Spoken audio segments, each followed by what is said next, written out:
오늘은 민수기 10강입니다. 10강이고요. 성경으로는 민수기 9장입니다. 민수기 9장. 지금 시간상 성경을 다 읽지는 않지만 여러분들이 성경을 한번 읽으면서 다시 한번 더 확인해 보면 여러분들한테 훨씬 더 성경을 읽고 이해하는 데 도움이 될 것입니다.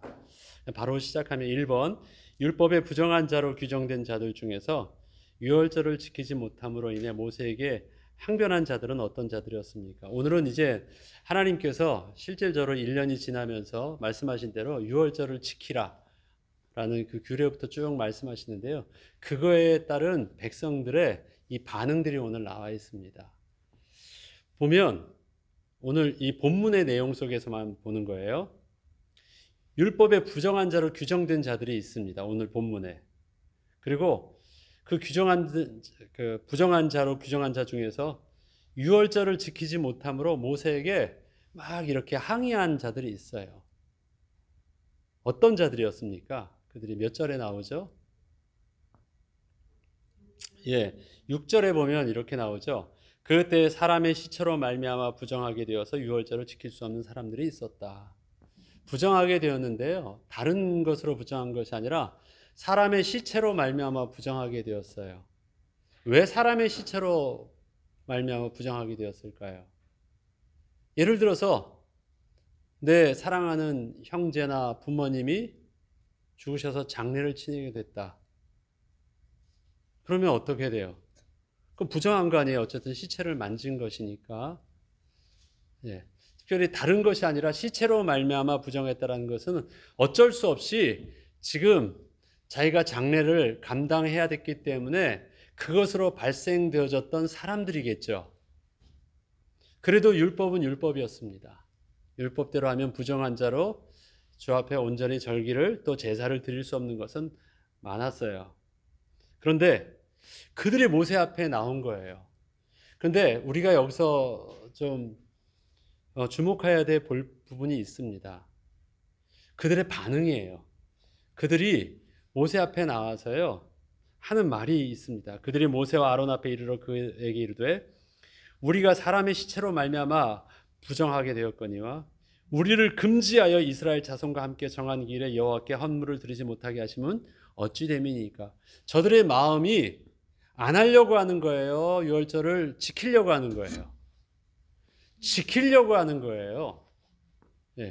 유월절을 지키려면 제물도 드리고 뭣도 하고 오히려 물질적으로나 여러 가지가 손해 볼 수 있는 건데 어떻게 해서든지 이걸 가지고 안 하려고 하지 않고요. 저들은 하려고 하는데 왜 우리만 못합니까예요. 왜 우리만 못합니까? 그리고 시체로 말미암아 된 것은 어쩔 수 없었던 사건 아닙니까? 그러니까 이것은 우리도 해야 된다라는 것입니다. 뭔가 그런데 이것은 지금 모순 속에 빠져 있잖아요. 모순 속이에요. 저들의 항변을 가만히 들어보면요.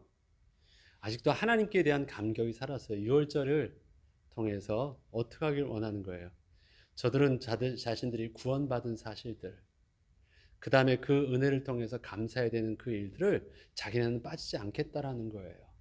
그래서 절기를 단순히 의무로 하기 싫어도 해야만 하는 그것 정도가 아니라 손꼽아 기다리면서 그날 반드시 내게 주셨던 은혜와 감격을 따라 해야 되는 게 지금 이 상황은 언제냐면요. 6월절 사건이 있은 후 1년 후예요. 그리고 이제 본격적으로 말씀대로 6월 절기로 지키는데 그들이 되었습니다. 우리의 예배가, 우리의 성찬식이, 우리의 하나님 앞에서 여호와 이름을 기념하는 모든 부분들이 바로 이러한 영적인 비밀이 있어야 되는 것입니다. 우리가 성찬식을 한다고 할 때 매일 하는 건 아니지만 성찬식에 무엇이 있어요? 그의 죽으심과 그의 부활하심이 바로 나를 위해 죽으심과 부활하심이 내가 고백하고 감격함으로 기억하는 그것. 그 감격함이 살아있어야 되는 것이 온전히 맞는 것입니다. 우리의 예배도 마찬가지입니다. 날마다 우리의 예배는 그러한 감격함이 늘 우리 속에서 있는 것이 사실은 정상적인 것입니다. 그래서 심지어 여러 가지 율법적인 조건이 하나님 앞에 예배 드릴 수 없다라고 말한다 할지라도 우리는 하나님 앞에서 어떻게 해요? 나는 하나님 앞에 예배하는 자로 서기를 원하는 것. 하나님의 약속을 붙잡고 하나님의 구원의 감격들을 고백함으로 어떻게 해서든지 양보하지 않고 예배를 놓치지 않으려고 하는 것은 우리가 믿음의 은혜인 것 같아요. 지난주에 우리 집사님이 그러셨죠. 늦을 수 있어요. 여러 가지 상황이나 어려운 일들이 아니면 형편들이 예배를 놓칠 수도 있어요. 늦게 갈 수도 있어요. 늦게 도착할 수도 있어요. 그래도 어떻게 해요? 그래도 그 예배를 사모하는 그 마음이 하나님 앞에 전달되어지기를 원하는 것. 그게 우리의 중심이 되어져야 되는 것. 하나님은 그 은혜 가운데 내가 설교를 다 듣고 내가 예배를 온전히 다 듣고 그래서 더 큰 은혜가 있고 안 하면 반쪽만 하면 반쪽만 은혜가 있고 그것이 아니라 내가 하나님 앞에서의 은혜와 사모함이 내가 예배를 다 끝난 데 올지라도 그 사모함에 우리 하나님 앞에서의 열정은 100%가 되어져야 되는 것이 필요한 것 같아요. 이번 주부터 저희 새벽 예배에 나오신 한 권사님이 늦더라도 나오세요. 전에까지는 그렇게 안 하셨거든요. 늦으면 안 나오셨는데 늦더라도 나오세요. 그런데 그것이 우연이 아니라 그분이요 생각을 바꾸셨대요. 직접 하시는 고백이셨어요. 고백이셨어요. 내가 늦더라도 전에는 아예 늦었으니까 미안해서 목사님께 미안해서나 뭐 미안해서 안 나온다고 했는데 나오시겠대요.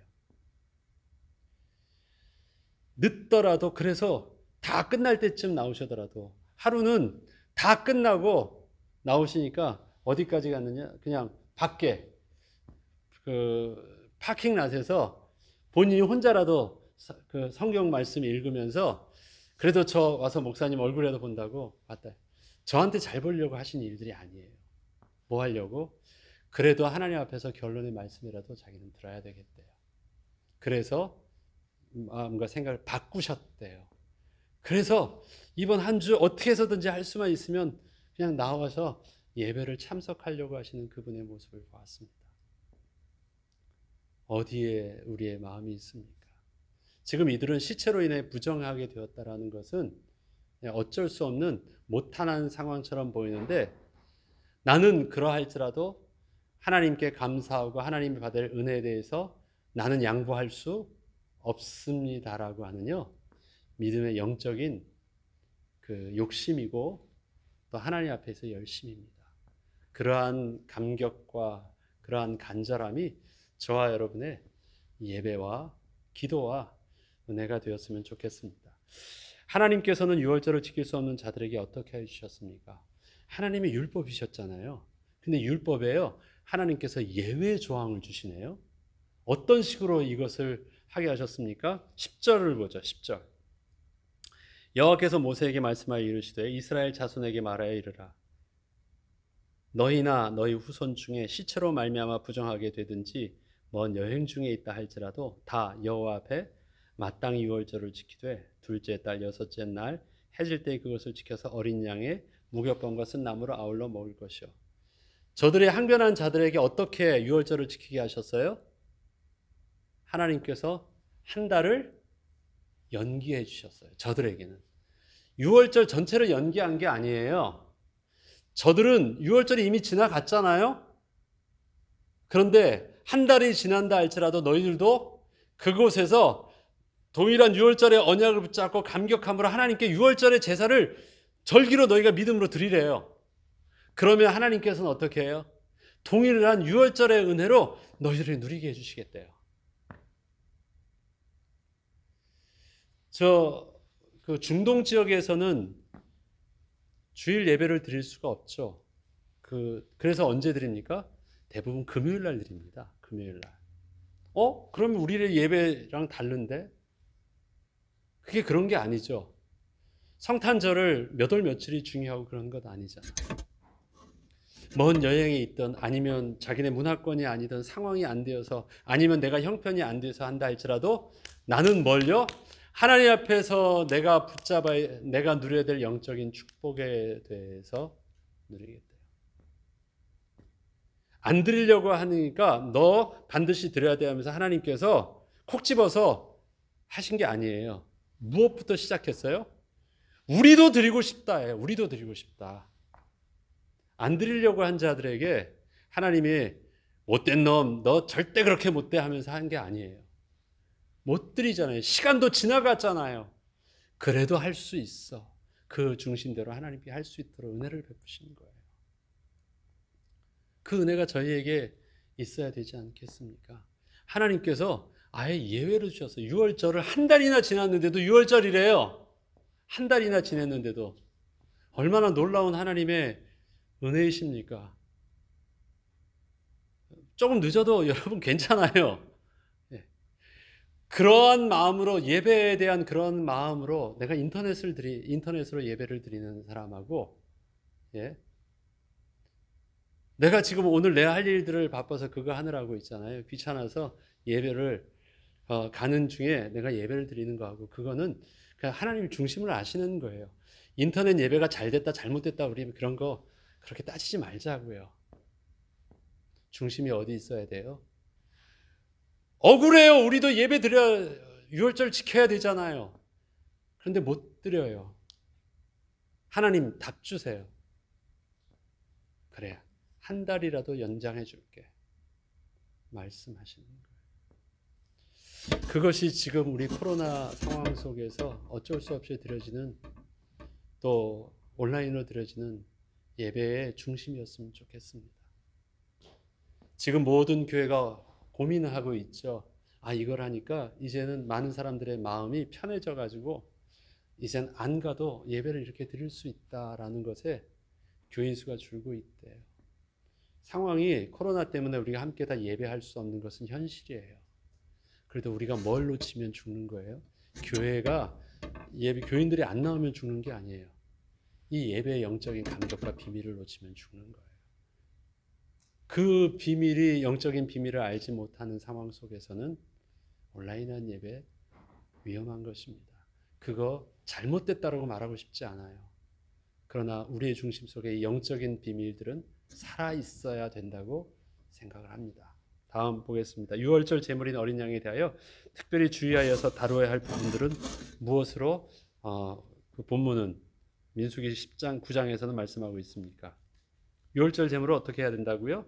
어린 양에 대한 것, 제물 중에서 11절과 12절에 보면 나와 있죠. 둘째 달 13째 날 해질 때 그것을 지켜서 어린 양의 무교병과 쓴 나물을 아울러 먹을 것이요. 그때는 무교병과 쓴 나물도 먹어요. 그런데 거기에 그건 같이 먹는 거고요. 이제 어린 양에 대한 예물을 어떻게 해요? 아침까지 그것을 조금 더 남겨두지 말며 그 뼈를 하나도 꺾지 말아서 유월절 모든 율례대로 지킬 것이니라 라고 합니다. 하나도 남기지 않는 것 되게 중요하죠. 그 다음에 더 중요한 영적인 이 비밀들이 바로 예수 그리스도를 통해서 성취되어지는 메시지로도 나오는 게 뭐예요? 그 뼈를 하나도 꺾지 말아서 어린 양 되신 예수 그리스도를 예표하고 있습니다. 예수 그리스도께서 다리나 이런 걸 꺾지 않으셨어요. 병사들이 왜 꺾지 않았죠? 이미 죽은 줄 알았기 때문에. 대부분 그런 꺾고 하는 것은요, 마지막 죽는 자에게 베푸는 아량이었어요. 더 이상 고통스럽지 않고 완전히 죽이겠다라는 확실하게. 그래서 그냥 그걸로 베푸는 아량인데 그렇게 하지 않고요. 왜? 하지 않았어요. 이미 죽은 걸 확인했기 때문에. 그래서 바로 유월절 어린 양이 바로 예수, 십자가에서 죽으신 예수 그리스도를 예표하고 있음을 이렇게 보여주고 있습니다. 4번, 이스라엘 백성이 가지고 있던 선민 사상은 구약의 율법에 비추어 보았을 때 옳은 것이었나요? 오늘 본문을 보면 이 내용들이 나온 것 있죠. 유월절을 지키는 자는 누가 지켜요? 14절을 보시죠. 만일 타국인이 너희 중에 거류하면 유월절 율례대로 그 규례를 따라서 행할지니 거류민에게 본토인에게나 그 율례는 동의할 것이다. 거류민도요, 그러니까 나그네들도 이스라엘 백성이 아닌 자들도 유월절 지킬 수 있어요. 참여할 수 있어요. 단 조건은 있어요. 할례를 받아야 되고 신앙을 고백해야 되는 조건은 있지만 그 신분이 이방인이라고 해서 참여하지 못하는 것은 아니에요. 유월절에 그 죽음의 천사의 재앙으로부터 벗어난 자 중에서는요, 하나님의 백성만 있지 않았습니다. 홍해를 건널 때 구원을 받은 자 속에서도 성경은 분명하게 표현하고 있죠. 중다한 잡족들이 있었다. 어떤 자? 하나님의 말씀을 사실대로 믿고 의지했던 자는요, 동일하게 그 피를 문설주에 바르거나 그들 집에 같이 거했던 자들은 다 살았어요. 하나님의 약속의 말씀을 믿음으로 순종한 자들은 다 살았습니다. 신분으로 구원해 주신 게 아니에요. 혈통으로 구원해 주신 것이 아닙니다. 하나님의 약속의 말씀으로 구원해 주신 것이에요. 거기에는 거류민이나 본토인이나 상관없습니다. 또 출애굽기 12장 48절에 보면 분명히 거기서도 유월절 지키기를 원하면 타국인도 차별 없이 드렸던 모습을 분명히 나타납니다. 예수를 믿는 모든 자는 믿음으로 영적 할례를 받은 자이잖아요. 그러하기에 저와 여러분에게 있어서도 구원의 비밀이 있는 것입니다. 하나님은 어떠한 차별도 없이 우리를 부르셨습니다. 그것은 신약의 구약의 율법이 바뀐 신약의 새 언약이 아니에요. 본래 처음부터 하나님의 비밀이셨습니다. 그러기에 이스라엘 백성의 선민 사상은 오해인 율법주의였을 뿐이지 그것이 구약의 사상도 아니었습니다. 자, 5번은요. 뒤에 보면 다음 장에 그 민수기 그 후반절에 보면 이런 것이 나옵니다. 이제 하나님께서 이스라엘 백성들을 광야에서 이동시키셨습니다. 이끄셨던 모습이 나오죠. 자, 이스라엘은 무엇을 따라서 광야를 다녔습니까? 겉으로 보여진 것은요, 구름 기둥과 불 기둥이에요. 또 겉으로 보여진 그 모습은 구름이 움직여지면 떠올라서 움직여지면 그것을 따라서 움직였습니다. 그러나 그것에 대해 성경은요, 구름을 따라 다녔다라고 말하고 있지 않습니다. 뭐라고 말하고 있어요?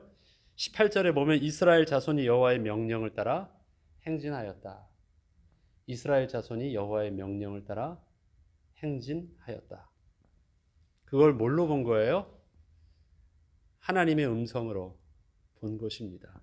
그때는 저들이 하나님의 말씀을 무엇으로? 눈으로 보고 있네요. 그렇죠?